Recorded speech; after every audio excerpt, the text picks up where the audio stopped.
We recently asked you for your softball hot takes, so we're going to go over some of those today. So that includes like rules you don't like, NIL, travel ball, all things softball. The first response was that NIL will destroy or prevent dynasties. I mean, maybe, but I feel like when scholarships were first introduced, people probably had the same argument. So like schools are either going to keep up or they're not, or they'll take advantage of it, and unfortunately that's just kind of the nature of the beast. So as much as I hope that it is a relatively even playing ground, that's not going to be the case. My big hope is that programs don't die because of it, right? Yeah. I want all the programs to succeed, but as far as like dynasties and that sort of thing, like survival of the fittest. Obviously we're in a different world now with NIL, but if you look at the previous softball dynasties, NIL wasn't the factor. I personally believe you're not going to win, like your team's not going to win consistently if they're about money or if it's about NIL. Like that's not what dynasties are built on. It's built on like, that grittiness, hard work, like the culture. I don't know if you can get that same feeling if like based on this comment about like NIL is going to build a dynasty. I don't think that it can. Does that make sense? Obviously, back in the day, UCLA didn't have NIL. Oklahoma, on our decade, whatever, of being a dominant team, NIL wasn't driving people in. Like people wanted to win. Does that make sense? Mm-hmm. I mean, I think if you have the right coach and the right culture that goes along with that, I think it's absolutely possible. But I also think if you have the right culture, it's not going to be about NIL. I don't know. Maybe. This is a whole new landscape. So we'll be seeing how that goes. I can't even imagine what would be going through my head if I was going through the recruiting process now. But like, it's definitely going to play a factor. The next one said, as a pitcher, I hate when my teammates say sorry to me when they make an error. I mean, okay, well, me and sorry. Like, yes. Don't apologize for taking up space. Don't apologize for taking up space first. But that's one of those contexts that doesn't really bother me because they're holding themselves accountable, right? Like, I would prefer if they said, hey, my bad, or something like that. Like, but again, that's like my personal preference. But like, I want them to hold themselves accountable. They did make a mistake, right? If I throw a fat pitch and the hitter hits a 3-run bomb off me, like, that's my bad. Like, I messed up, right? I'm going to take accountability for that. And I want my teammates to know that I take accountability for it. For me, it's a specific word, sorry, that I don't like, but like, I absolutely want my teammates to hold themselves accountable. For me, even sorry, my bad. Like, well, we also, like at OU, we said my bad. Coach was like, what? Like we weren't allowed to say that because she's like, obviously you didn't mean to make an error. Obviously you didn't mean to give up a home run. Obviously you didn't mean to do any of that. Almost just like a nod or, like and I got you. Something like that. I know that they didn't mean to make an error. So it's not, for me personally, like you don't need to apologize. Like I understand, like you know that you should have caught that ball, fielded the ball, whatever. Kind of same thing what I'm saying, right? They're acknowledging that they made a mistake. They're holding themselves accountable, whether or not it's like saying my bad or like, okay, I got you. Like, I'm going to step it up, right? They're acknowledging that they made an error. It is what it is. The next one has to do with a recent rule change, which is the pitch clock. This person said the pitch clock is dumb. The pitch clock didn't really affect me all that much because my routine usually fell within, those 20 seconds. The clock might be getting down on me as if I'm like shaking a pitch and I'm still waiting. Like I don't want to go over that way. So sometimes, just calling timeout. But I honestly think it was more so for baseball than it was for softball because our softball games were still the same amount of time. I really don't think it affected anything. Baseball games are significantly shorter now. But I think if you do it to one, you have to do it to the other. So I really don't think it affected softball that much. I mean, it would have affected me. I took my time. Yeah. But I mean, if it was a rule, I would have fixed it, right? I would have changed. You have to adapt. The next one said you shouldn't get paid to transfer. So we've already talked about this, right? We did a whole video on NIL. Check it out. I don't think you should get paid to transfer, right? I think NIL stuff should happen after you commit to a school, but we're figuring out the rules as we go along and closing the loopholes, and I think it'll all get sorted. The next one says players leaving mid-season due to a coach poaching them and promising playing time. I kind of assumed that this was for travel ball. I'm the kind of person where it's like if you commit to something, I feel like you kind of have to follow through with it, but also knowing that like playing time is never ever promised. Never. No. Like you have to earn it. Yes, I promise you you're going to be the starting pitcher. I promise you you're going to be my starting shortstop. They can't promise you anything. Like you have to earn it. And I also think a lot of it also comes down to communication from like between the player and the coach. And again, we've talked about this before, like what their expectations are and like what they can do to see more playing time, understanding their role. I mean, it's like we've talked about all of this before. And I agree with all of what you're saying, right? When you commit to a team,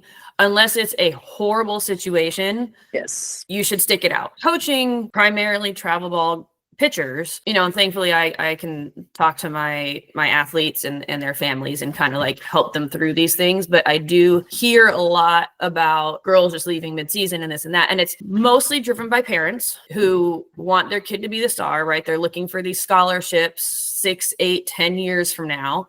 And so the grass is greener on the other side. The grass is greener over here. Like she's going to pitch more here, and they're chasing the carrot at the end of the stick. Right. And they can't see past that carrot to see what's actually important. And youth sports, even if you are playing to try and get a scholarship or play in college, it's supposed to be about fun. It's supposed to be about developing yourself as an athlete, and most importantly, developing yourself as a person. And that means learning how to commit to things when your heart's not in it, because you made a commitment for a certain period of time. That means, you know, learning how to work through hard times and learning how to persevere and to make things better for yourself. You know, doing everything you can to make a situation better for yourself, even if it's never going to be a good situation, right? But especially in the realm of youth sports, seasons are relatively short.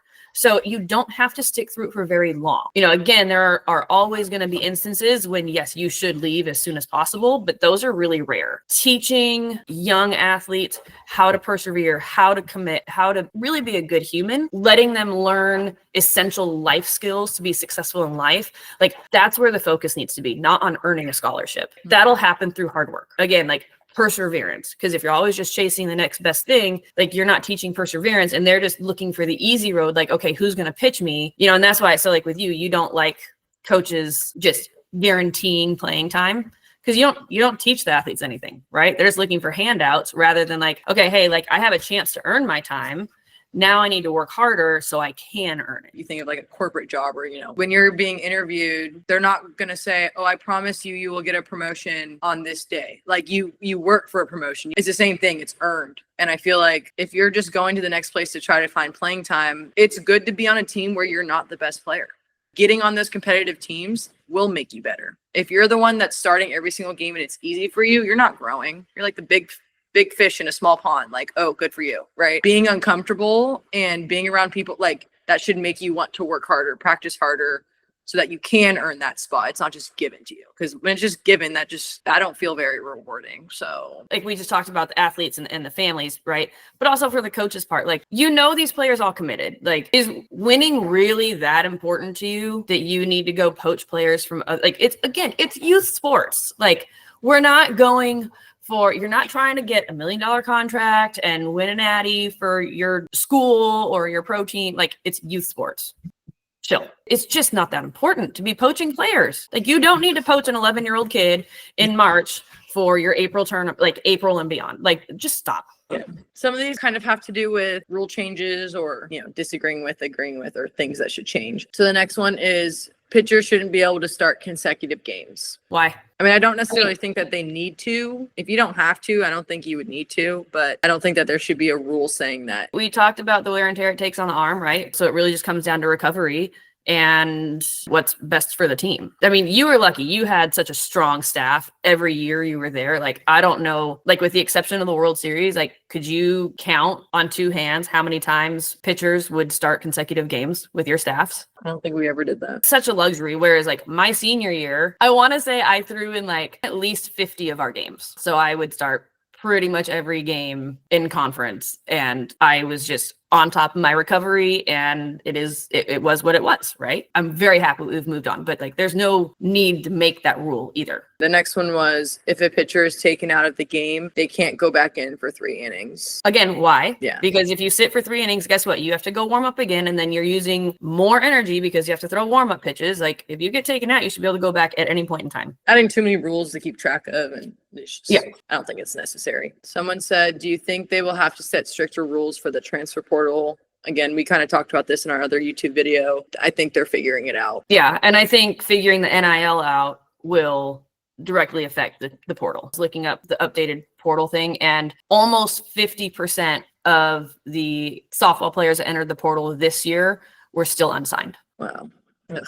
That's just like so sad. Like, if you just like don't get picked up. Like, it's a big risk. And I wish more people would talk about the risk of entering the portal. The next one is a question. What do you think is better for athletes' recruitment, high school ball or travel? Travel. Simply because high school season is the same season as college ball, and coaches are just spread too thin, right? They don't have people on staff that are strictly recruiting like football does. So it's just not possible to be in two places at once. I also think most travel ball teams are in tournaments are a lot more competitive than what you see in high school. Absolutely. Somebody said they think that there needs to be a safety bag. I mean, sure, in my time playing, I can maybe count on one hand the number of collisions I saw first. Like, I don't really know what I think about this, actually. I mean, me personally, I wouldn't mind if it was. I don't think it's a problem if it's there or not there. I think if there was one, the number of collisions would probably go down more than it is, you know? Yeah, if they do it, cool. If they don't do it, like, okay. The next hot take is Texas Tech bought their 2025/2026 team. We'll see. Got to see how it comes together first. On paper, that's easy to argue, but that's not how things happen. Somebody said picking signs was a fun challenge during games. Can we go back to signs? A lot of teams now have like the pitch comm where the coach can like send in the sign. And that's clearly way after me. But well, yeah. Like, wristbands, I think, started to come around like 2008, 2009. So I was like well out of college. I mean, we were always trying to pick signs. But as far as like picking pitches, like, yeah, it's nice to know if you have the signs, but also like you're going to try and pick the pitches off the pitcher or the catcher anyway. Like you're never going to stop looking for advantages. It doesn't completely get rid of the art of picking signs because you can, like you said, you can still try. Like what you were saying, like, so it does take away the art of picking signs, but you're still able to pick pitches, or you're still able to like pick the catcher. Somebody said the obstruction rule needs an out by a mile exception. And then another person had said the new obstruction rule slowly but surely ruining college softball. So apparently there was a meeting in June after the World Series, and they tried to clarify this. So the notes that I got from the NCAA website, once in possession of the ball, the defensive player can be positioned between the runner and the base or the plate. Obstruction may be ruled even though there's no physical contact. Obstruction can occur on a force or a tag play. Blocking the leading edge of the base constitutes obstruction unless the runner's ability to reach the base is not hindered. And if the base runner would have been out, regardless of the defensive player's movement or positioning, which had no effect on the play, the runner would remain out and the obstruction would be ignored. I mean, I'm glad they're at least trying to clarify it because it gets really ridiculous, right? Like, yeah. Which, like, those are the rules that I am familiar with, and they have been the rules. It just kind of seemed like this year, even like when they would review it, it was like we saw it reviewed, and you're like looking at it like, what the? And I've noticed this over the many years that I've been aware of and following college softball. It seems like every year the NCAA gets on the umpires to really enforce one rule. So right after I graduated Cal, they were like all over crow hopping. And to the point where like I remember talking to, I don't even remember where I ran into this umpire, but it was a college umpire, and we just started chatting, and he was like, yeah, this rule is ridiculous. Like I called 30 some pitches in one illegal pitches in one game because they crow hop, because NCAA wants us to be on top of this. And it's like, I get it, right? We want these rules in place so that it's a fair playing field and that sort of thing, but they're also meant to uphold the spirit of the game. So if you are calling these things so often and so egregiously that it's taking away from the spirit of the game, what's the point? There has to be some sort of common sense. And like, okay, like she caught the ball and the runner was still 20 feet away. The runner's out. Like, yeah. I wouldn't be surprised if the umpires were just under a lot of pressure to make the calls, because that's what the NCAA or the NFCA or whoever it is that's in charge is telling them to do. So the last two, which are kind of the same, but they said fences need to be moved back to accommodate new bat technology. And then another person kind of talked about hitters have such an advantage right now. Give the pitchers a ball off the plate. I mean, I don't think you need to move the fences back.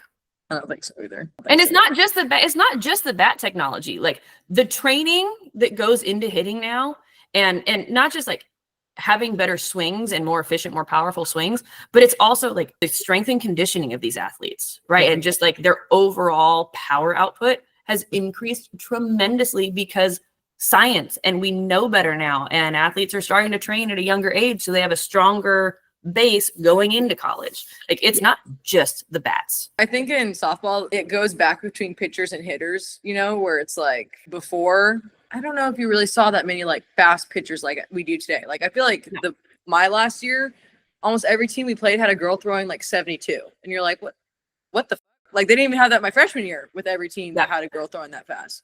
So it's like the pitchers, you know, I feel like before maybe didn't throw as hard, or like you had, you know, some kind of sprinkled around, and it was always about pitchers, but then hitters kind of like started picking up a little bit. And so I feel like it's always like a constant like, well, you know. Once video analysis really came into play, that's when hitters started taking off, because you could actually rewatch. If you wanted to watch a pitcher pitch, if you wanted to watch film of a pitcher, like it was a task to try and do that, to prepare for a weekend. So now that there's all this technology available, so for hitters to read pitchers and watch their tendencies and try and pick things, like that's such a huge advantage. That's not going to go anywhere, right?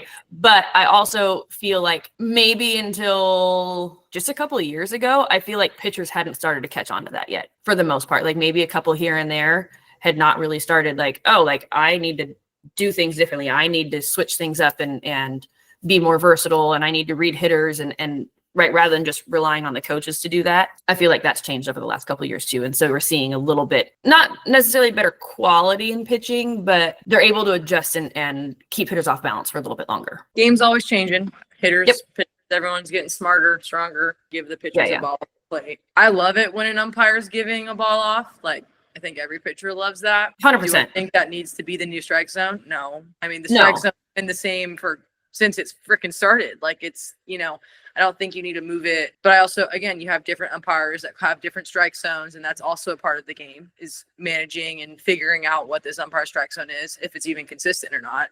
You can only hope. Yeah. I was listening to a podcast between two pitchers of my era. And I think it was right after the World Series, and they were talking about like the strike zone and how it's not fair. And it's like, okay, but we would routinely get a ball and a half off. Routinely, especially if you had a name. We grew up in a different era.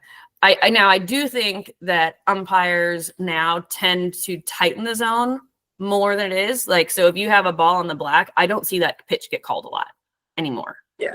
Which I feel like that needs to be called, though. Yeah. And if you look up the rule, any ball that is on or in the horizontal plane, right, or like in the zone is a strike, right? So that just means it has to touch it, right? That's why we have the term paint the black. And that pitch does need to be called. It is a hitter's game now with video analysis and everything. It is going to continue to be a hitter's game, but pitchers need that pitch. One, because it's in the rule book, right? That's what we should get. And two, it's a safety thing, because the more we put the ball on the plate, the more likely that ball is going to be hit up the middle at the pitcher. And right, it becomes a safety issue. And comebackers are not fun. You know, we've both worn more than we care to admit. Unrelated to the question, but related to this topic, right? Coaches mean well, especially travel coaches, but very, very few coaches actually hit hard ground balls at their pitchers.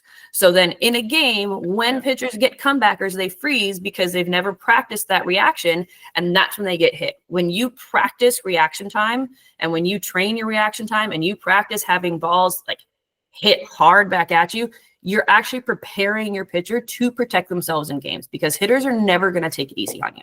But also, umpires don't make pitchers throw the ball over the middle of the plate. Yeah.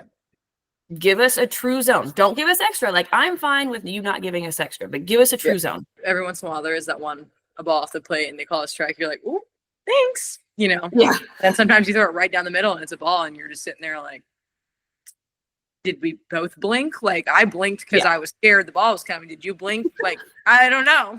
You missed the call, bro. Long story long. It's never a long story. We're very good with making a long story long. Yes, but you don't, or short story long.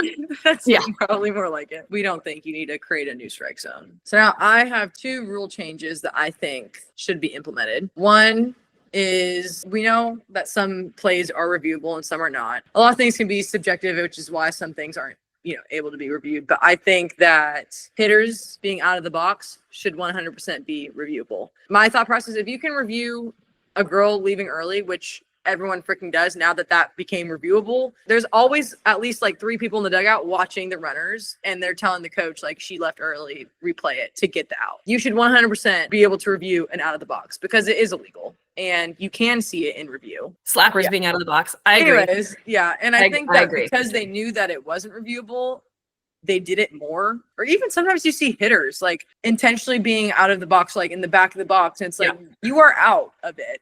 And the umpire's not seeing it, even though I'm yelling, keeper in the box blue, you're not looking. Like, I'm yelling it for a freaking reason anyways. But they can't review it. And I just don't understand why. Because there's a line, so you can see when they get out of the box. And as an umpire, I feel like there's so many things to be looking at where it's like sometimes they miss it, or they're not focusing on that every single freaking pitch.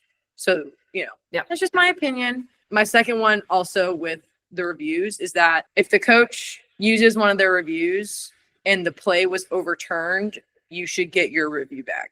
I feel like that just makes sense. Where it's like, because you get 2. You have to be very like selective. Like, I know early, like first inning, second inning, they might not use a review because they're like, I only got 2. And here's the way I think about it. If you call for a review and the play is overturned, right? That's the correct call.